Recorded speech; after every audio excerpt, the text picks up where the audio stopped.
हमारे साथ केंद्रीय मंत्री हरदीप पुरी जी मौजूद हैं। उन्हीं से हम बातचीत करते हैं। सर, 2024 के चुनाव की उल्टी गिनती एक तरीके से चालू हो चुकी है और तमाम पॉलिटिकल पार्टीज के बयानात में ये बात रिफ्लेक्ट भी हो रही है।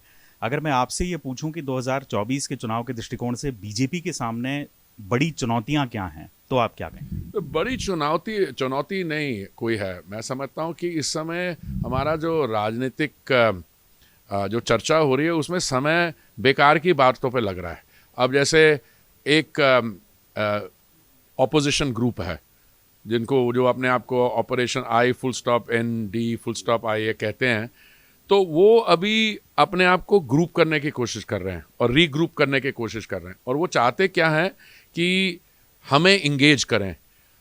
मुझे चिंता इस बात की है कि अभी सड़क बिल्कुल साफ है आगे। अरे माननीय प्रधानमंत्री जी ने भी ये बात की। तो जब तक वो अपना कोई कॉमन प्लेटफॉर्म नहीं लाते या किसी विषय पे मुद्दे पे अपनी पोजीशन स्पष्ट नहीं करते, तो ये पॉलिटिकल डिस्कोर्स ऐसा ही रहेगा।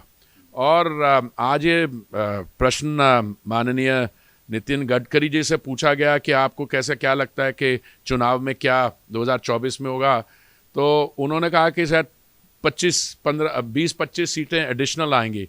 और मैं आपको ये मैं कई बार मुझसे ये बात सवाल पूछा गया, मैंने कहा था कम से कम 10 से 15% ज़्यादा होगा। अगर अभी इस समय 303 है तो हम 330 और 345 के बीच में मिनिमम होंगे। और अगर इनकी जो एक्शंस हैं ऐसे ही काउंटर प्रोडक्टिव और नॉन प्रोडक्टिव रहे तो कुछ पता नहीं हम 340 से भी ऊपर चले जाएं। ये होगा कैसे? क्योंकि अगर 150 से 200 सीटों पर अगर विपक्ष का साझा उम्मीदवार उतारने की जुगत में वो लोग हैं। साझा उम्मीदवार जो है ना, ये एक माइंड, किसी के माइंड में विशफुल थिंकिंग है। मैं चाहता हूं, मैं देखना चाहता हूं कि तमिलनाडु वेस्ट बंगाल में कि सीपीएम और वेस्ट बंगाल और टीएमसी अपना एक कैंडिडेट खड़ा करें। I would like to see that happening. I would like to see the Samajwadi Party और Bahujan Samaj Party putting up combined candidate with Congress. तो उसमें दो चीज़ें होंगी, या तो कांग्रेस पार्टी डिसअपियर हो जाएगी या ये बाकी जो ग्रुप्स हैं ये भी डिसअपियर हो जाएंगे।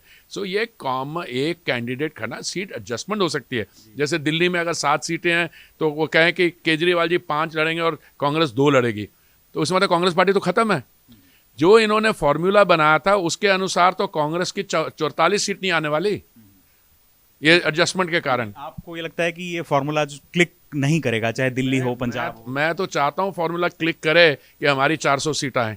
चलिए, बहुत बहुत शुक्रिया। तो केंद्रीय मंत्री हरदीप पुरी इस बात के प्रति आश्वस्त हैं कि बीजेपी की परफॉर्मेंस और एनडीए की परफॉर्मेंस खासकर पिछले लोकसभा चुनाव की तुलना में भी अधिक बेहतर होगी।